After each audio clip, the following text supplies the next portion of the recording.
Hi, everybody. Yay. I've made it back to another LlewellynCon. This is so exciting. I'm always happy to be a presenter. I'm deeply honored to be a Llewellyn author. So welcome. I see 93s out there from all my Thelemites. I'm glad that everybody's joining us from all across the globe.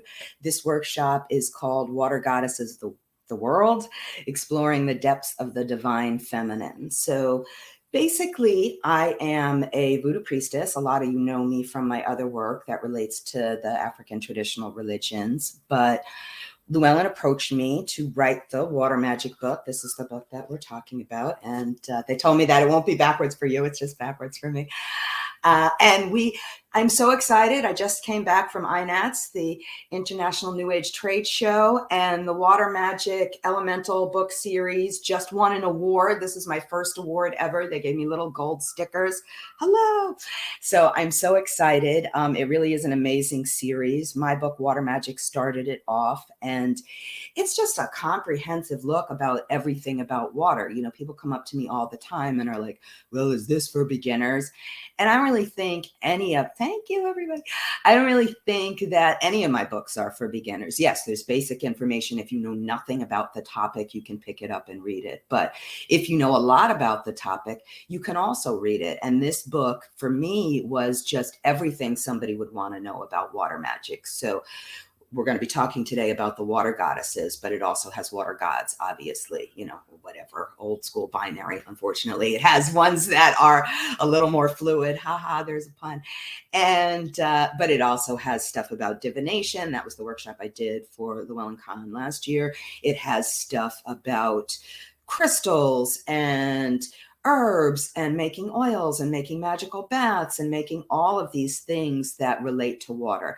One of my favorite parts about it is it has a section on sacred sites that have to do with water. And when we go through these goddesses today, there's going to be a lot of ones that are attached to sacred sites. When we look at water, when we look at the creation myths from all different cultures, whether it be in, you know, Asia or native indigenous here in America, or, you know, it doesn't matter where, almost all of them start with water. Even if we look at scientifically, you know, it's pretty much determined that we did start as a planet from water. So there's all of this kinds of water that is an undercurrent to everything that it is we do. So I'm going to talk about some of these goddesses today. As I mentioned, I'm an anthropologist.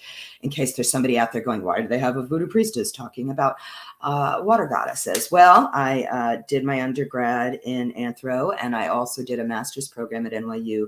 That's a combined TV, cinema, and anthropology program. So I didn't make this up. And whatever I did make up, you know, I had academic people to come and sort of guide that thought process. So we're going to talk about some of them today. Part of me wanted to start and just be like, Isis, Astarte, Diana, Hecate, Demeter, Kali, Inanna. But I'm not going to do that. Haha, I did do it, but I'm not really going to do it. But I think that a lot of, you know, Wiccan practice today is centered around goddesses. A lot of traditional witchcraft is centered around either a specific goddess or this concept of the goddess. So when we talk about water goddesses, again, we're looking at it both from a historical perspective and a magical perspective, and how that brings us to these moments. And some of these ones I feel like I grew up with. You know, I don't know what everybody's background is out there, but for me, some of these, especially the Greek gods, we did learn about when we were in school. We studied Greek mythology and things like that. And one of the ones that was always my favorite, probably because I'm a little raunchy, was Aphrodite. And she is a Greek goddess that is most often associated with love and desire. The mythological tale of her birth was that she rose fully formed from the sea out of some, you know, foam, quote unquote. I won't be dirty in my workshop, but you can use your imagination. It was said that her father was castrated and that was flung into the sea. And then she was birthed out of the sea from there. So the word aphrodisiac comes from her name.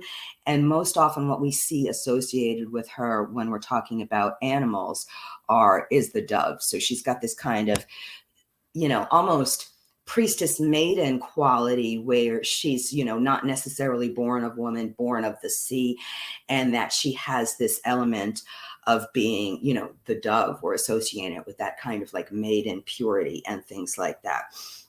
So I think I didn't really count, but I think there's probably about 30 goddesses or more that we talk about in the book. But right now I'm just going to do, oh, look, people have questions. Right now, I'm just going to do the ones that I think I can get through in my 20 minutes. If anybody has questions, I'll make an announcement when we're about 10 minutes out from ending the workshop, and people can put the questions in the chat, and I'll do my best to address them, as they come up. Okay, now I'm going to talk about, I don't know, it's because I'm all maybe, I had a book launch this week. I have a piece in a book called Witchcraft and Ethics, and they are based in an Edinburgh publisher. So I have a book launch this week for that. So I pretty much have the UK on my mind right now. So I'm going to be talking about some of those goddesses.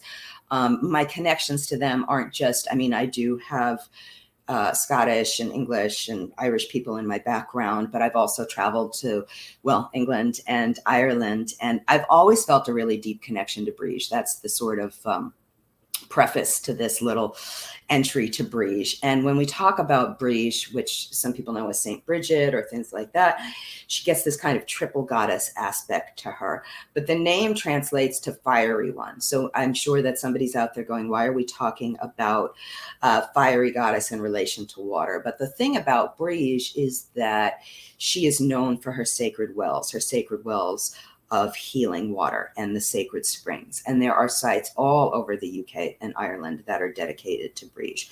When the Christians sort of took over her and turned her into the Saint Briege element, we've got her as a patron, not only of prophecy, but the hearth, poets, midwives, this sense of being born in water, being born into the earth, the divine feminine that helps us with that process.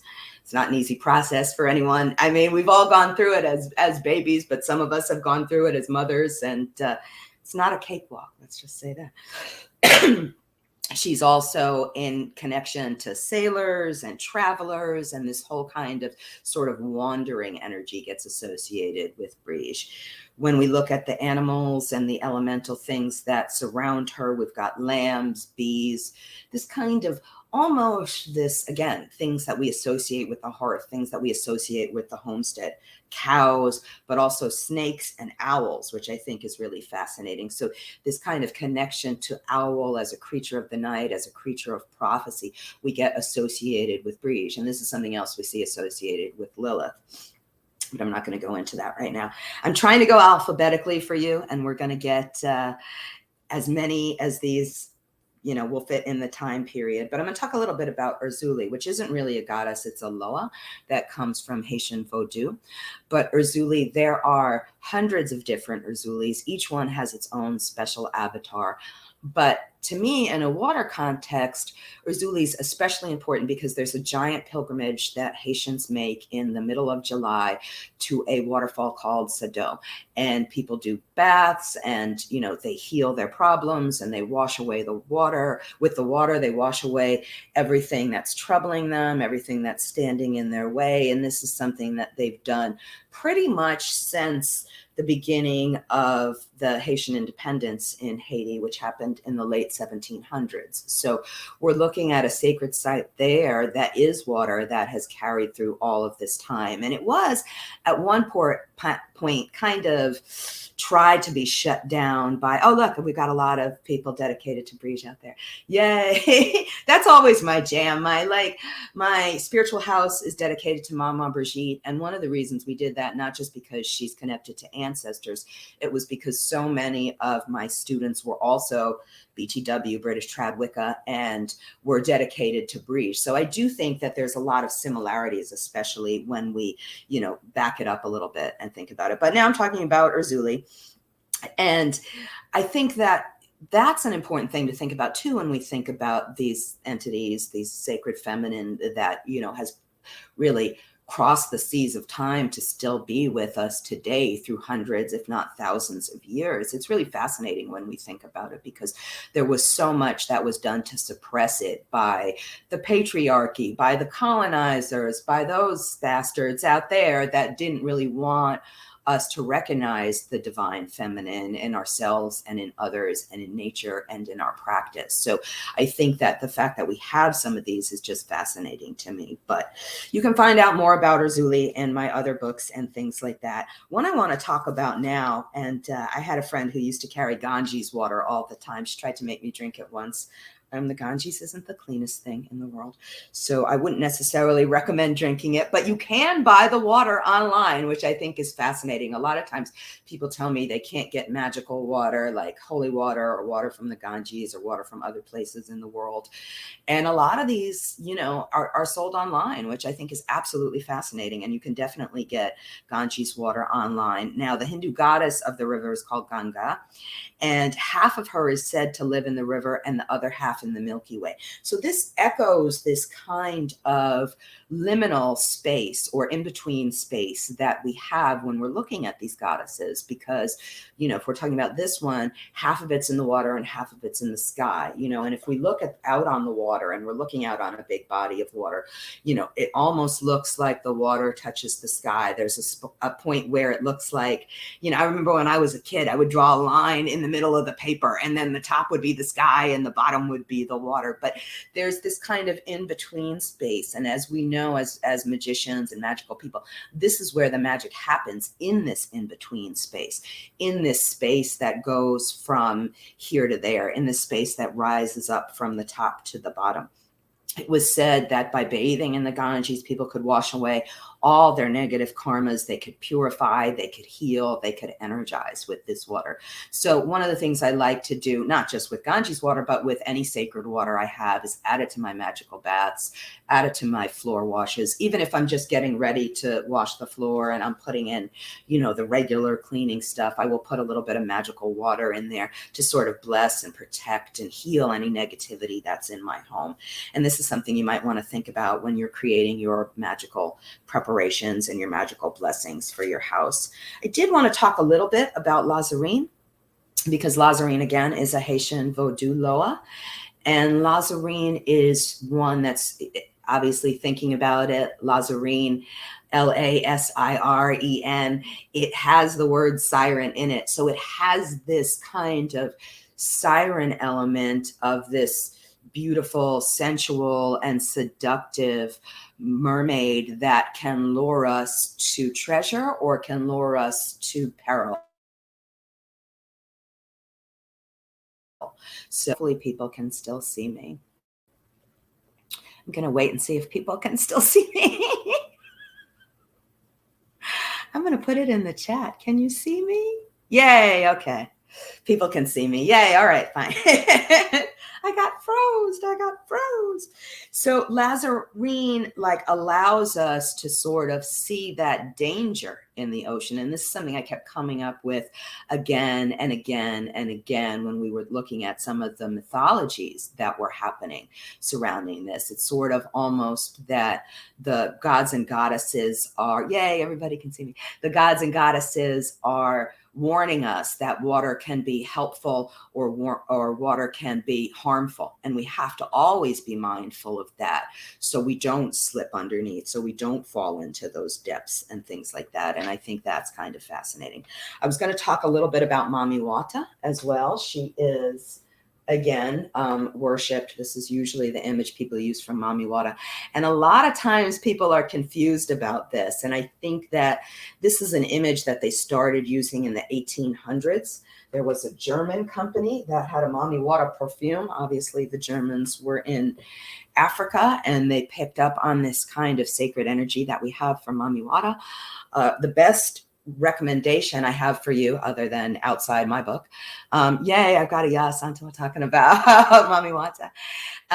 She's worshipped primarily in Benin, but also throughout the world. There's an amazing documentary done by Jaimin Hansu called In Search of Voodoo. He is, I mean, a lot of people know him as an action film star, but he's actually from Benin, and he wanted to make a movie about the sacred practices there. And in that film, he gives two different ceremonies for Mami Wata. Both are incredibly beautiful. One is sort of indoors in a more inside locale, and one is actually in the ocean. And I've done ceremonies with my priestess here that were actually standing in the water for Mami Wata.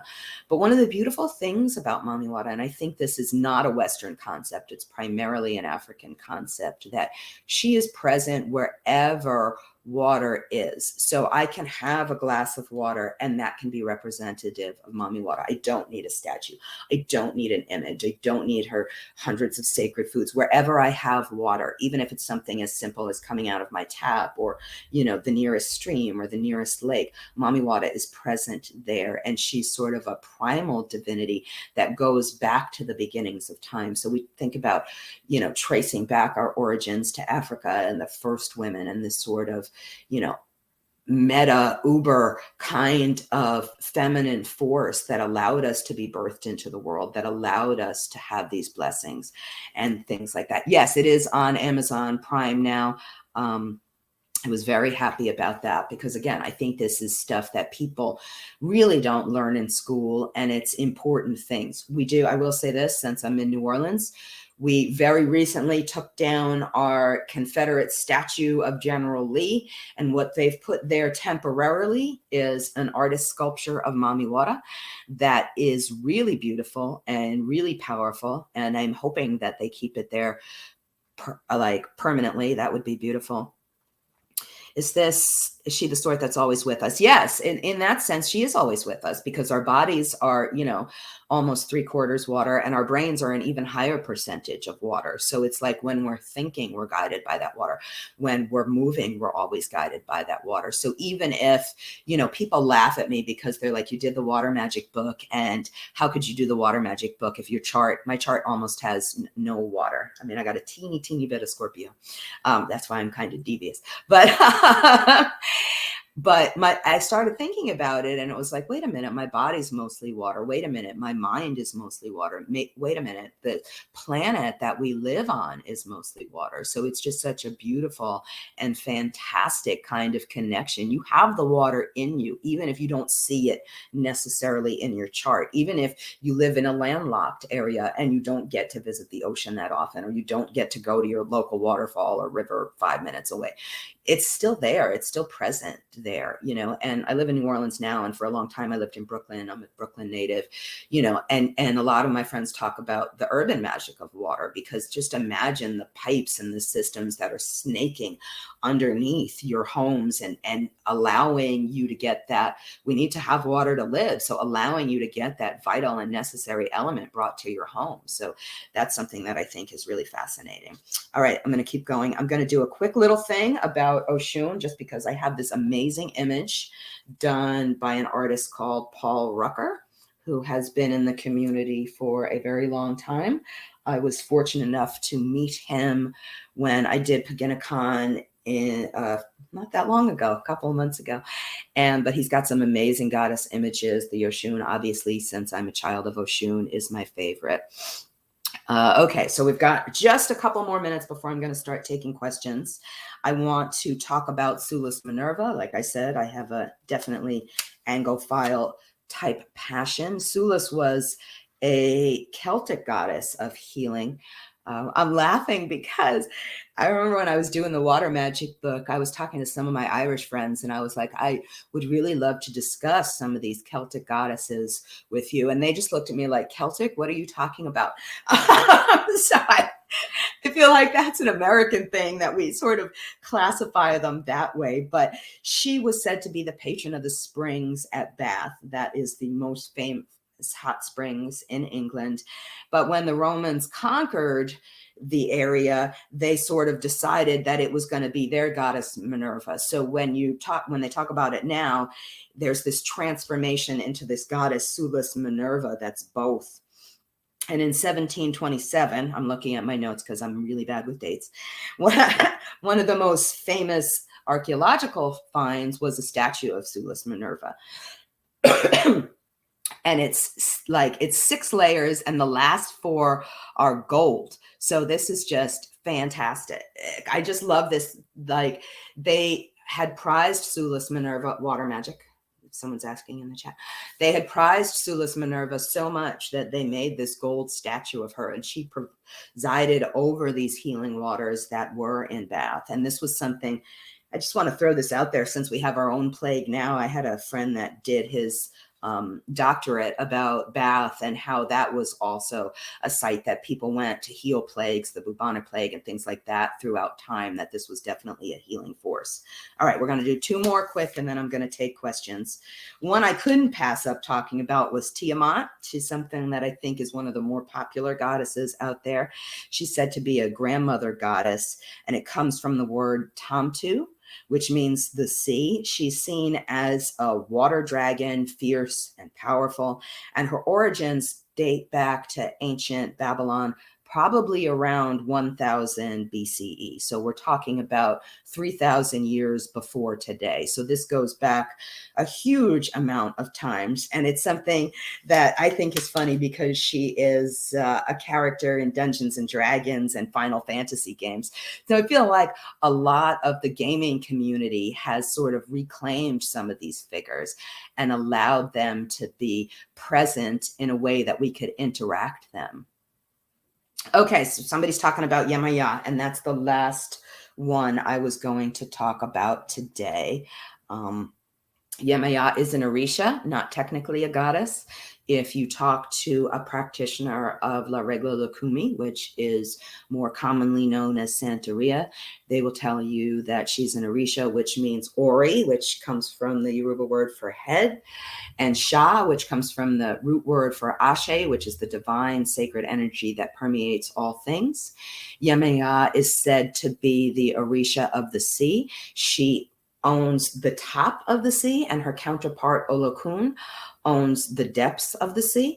I did an interview the other day about Yemaya, and the person didn't want to talk about Olokun, and I told them that for a long time in this country, when people started doing initiations and things like that to Yemaya, they forgot about Olokun. And what happened was there were a lot of mishaps. People would go out on the ocean and end up drowning. And one of the things that they say about people who are dedicated to Yemaya, very often they've had a near-death experience with drowning. They've had that kind of almost back to the liminal again. They've had that kind of in-between state where they came very close to death and then they were saved. And that is said to be a special blessing from Yemaya. She's the patron saint of Brazil, where they practice not Santo, but they practice something called Candomblé or Macumba.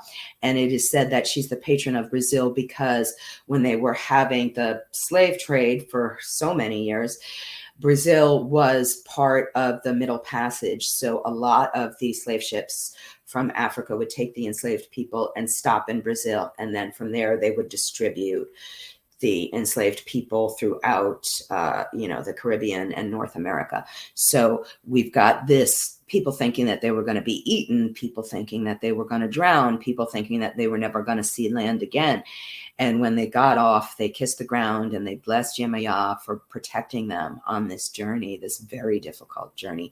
So you've got a lot of big, giant kind of, ceremonies for Yemaya in Brazil. In Santo, they honor her in September, in the beginning of September, usually on the 7th.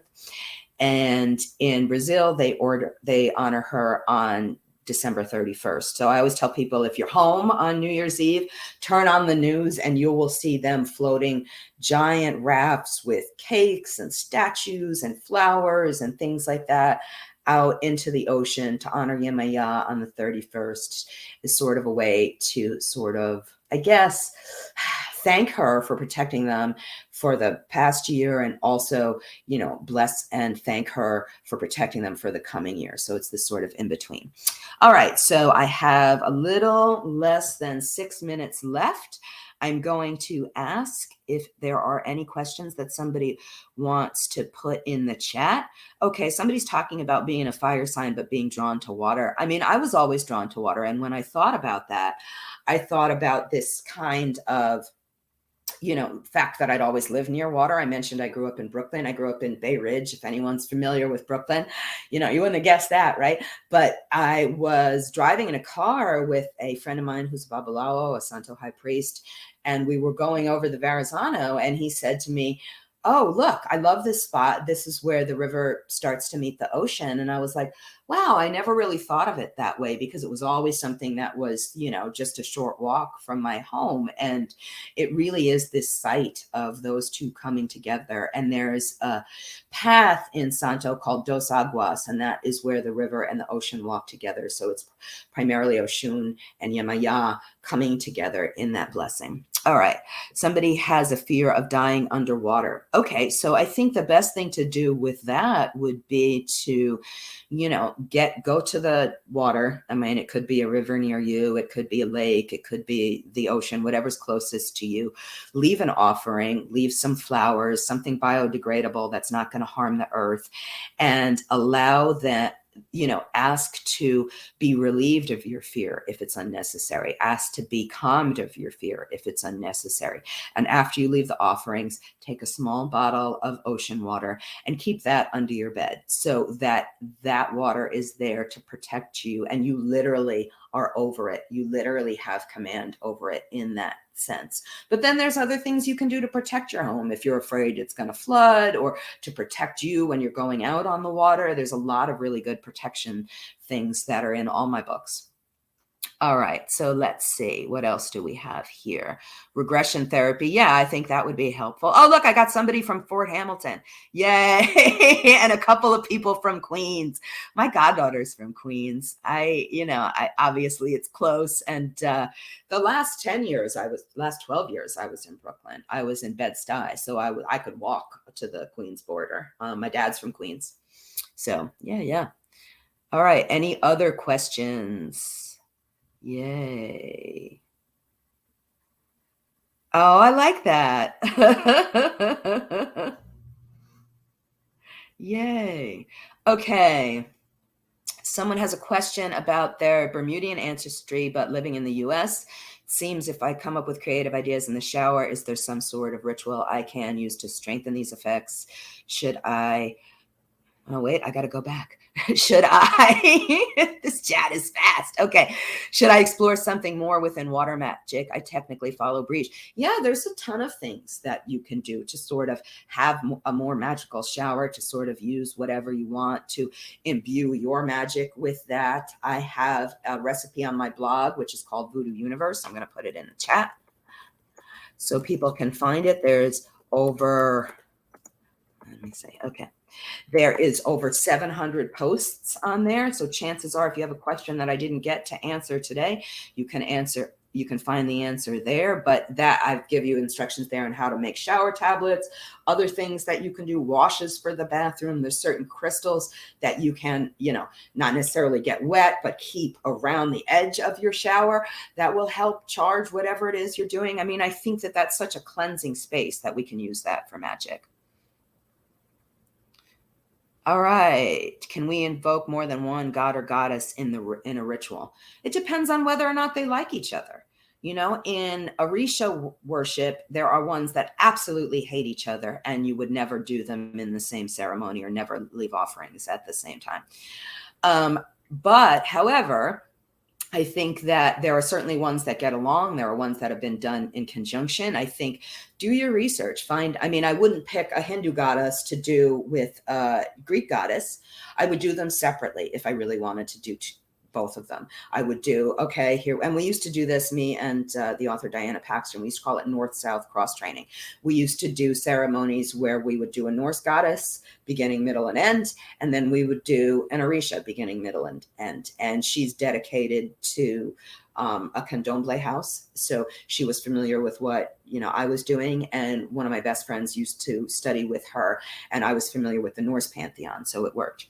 All right, let's see what else. Okie dokie. See if I have any other questions in here. I could go back.